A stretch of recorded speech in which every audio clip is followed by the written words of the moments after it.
Bienvenue à tous dans cette édition de décryptage qui reçoit le directeur général de l'Agence pour la promotion des investissements au Mali, entité gouvernementale en charge des investissements nationaux et étrangers directs. Il s'exprime sur les atouts de la destination Mali. Monsieur Chérif Ben Alwata, soyez le bienvenu sur Africa 24. La décision d'investir dans un pays est étroitement liée à l'appréciation de son climat des affaires et de son image.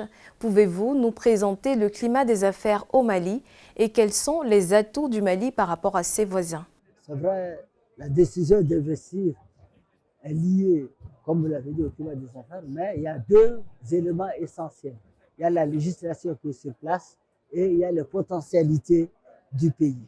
La législation sur place, nous, on a un code d'investissement très attractif parce que déjà avec 100 millions de francs CFA, on accorde les exonérations pour les équipements de l'investisseur. Deuxièmement, on a libéré l'investissement, c'est-à-dire un étranger, il peut venir seul et investir à 100% avec son propre capital. Il n'y a pas de condition pour dire non, il faut qu'il soit en association avec un Malien, etc. Non, il est libre. Et en plus, nous avons accordé une autre faveur pour dire qu'un investisseur peut rapatrier tout son bénéfice dans son pays sans problème. Et nous accompagnons, il y a un accompagnement de l'investisseur depuis la décision d'investir jusqu'à la réalisation.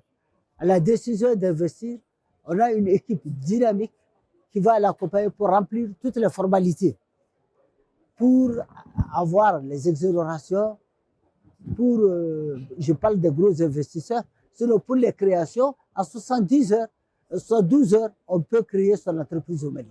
Les hommes d'affaires se plaignent des conditions difficiles qui entravent la mise sur pied d'une entreprise au Mali. La création de l'Agence pour la promotion des investissements au Mali a-t-elle permis de fluidifier le processus de création d'entreprises dans le pays? Je répondrai par oui, d'une manière. Parce que quand vous regardez le taux d'investissement, de 2000 à 2002, l'investissement a passé de 96 à 196 milliards de francs CFA, à peu près une croissance de 97%. Donc ça veut dire que, et en général, même c'est des Maliens de la diaspora, plus les autres, qui viennent investir. Parce que l'investissement en tant que tel demande la matière pour investir. Et les potentialités du Mali sont énormes.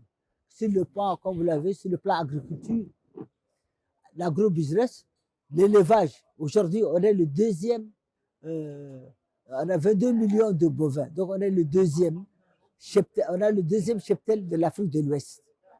Et les ovins après, on est à 7 millions. Donc, ça veut dire qu'après le Nigeria, on est les deuxièmes. Donc, quoi qu'il en soit, le Mali, il y a la potentialité d'investir. Ça, c'est au niveau du coton. On est le premier producteur africain du coton. Et au niveau aussi de l'or, on est le troisième producteur de l'Afrique de l'Ouest de l'or.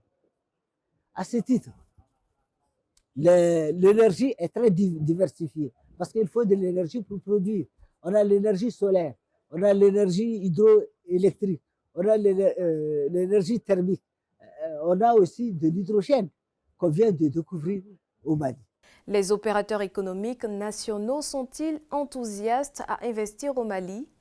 Quelle est votre stratégie pour soutenir l'investissement national et promouvoir le contenu local? Nous, on est un pays d'exodants, où la diaspora malienne se trouve dans le monde entier. Nous avons créé un guichet unique pour la diaspora, pour attirer les Maliens de l'extérieur, c'est-à-dire les investissements directs étrangers, mais cette fois-ci par les Maliens, que les Maliens font eux-mêmes.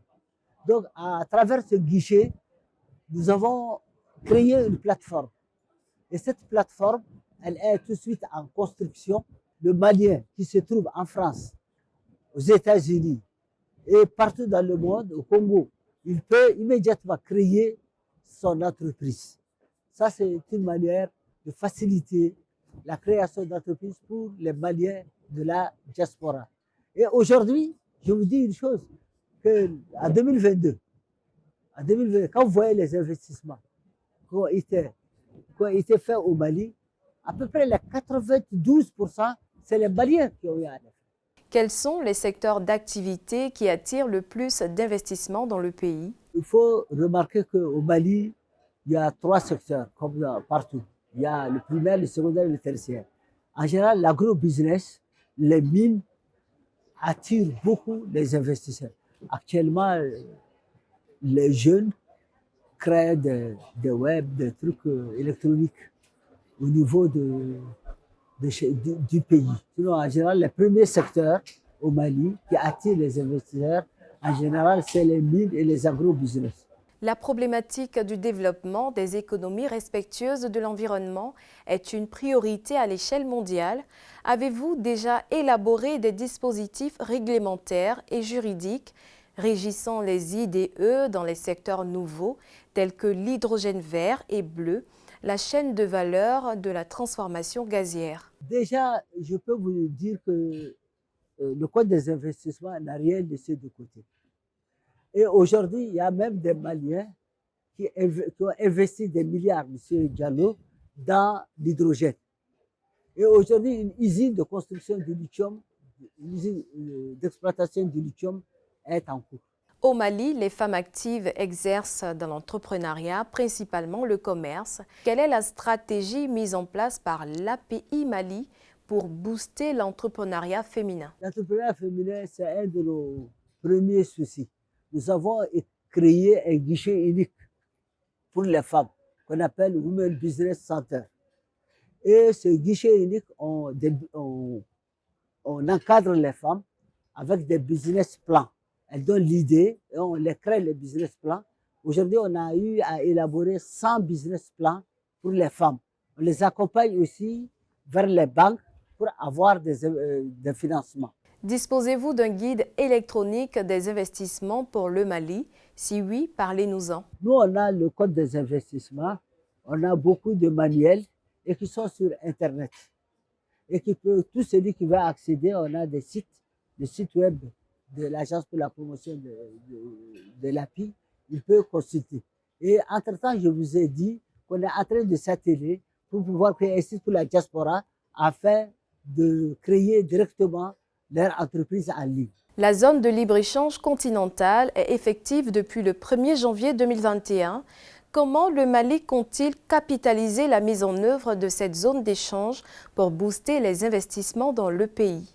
Le Mali a fait des études, d'abord par notre ministère de l'économie, de l'industrie et du commerce, pour voir quelles sont les retombées, quel est l'impact de la zone de la ZLECAf sur l'économie malienne. Et après l'étude, on s'est rendu compte qu'elle est plutôt favorable.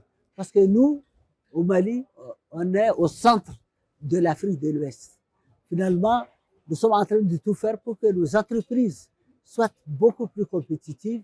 Il y a une zone qui ont les mêmes caractéristiques et qui peuvent se concurrencer entre les entreprises, peuvent se concurrencer entre elles. Et en fin de processus, ils auront une productivité beaucoup plus élevée. Monsieur Cherif Ben Alouata, merci d'avoir répondu aux questions d'Africa 24. Merci à toutes et à tous d'avoir suivi cette édition de Décryptage. L'information continue sur Africa 24 et africa24tv.com.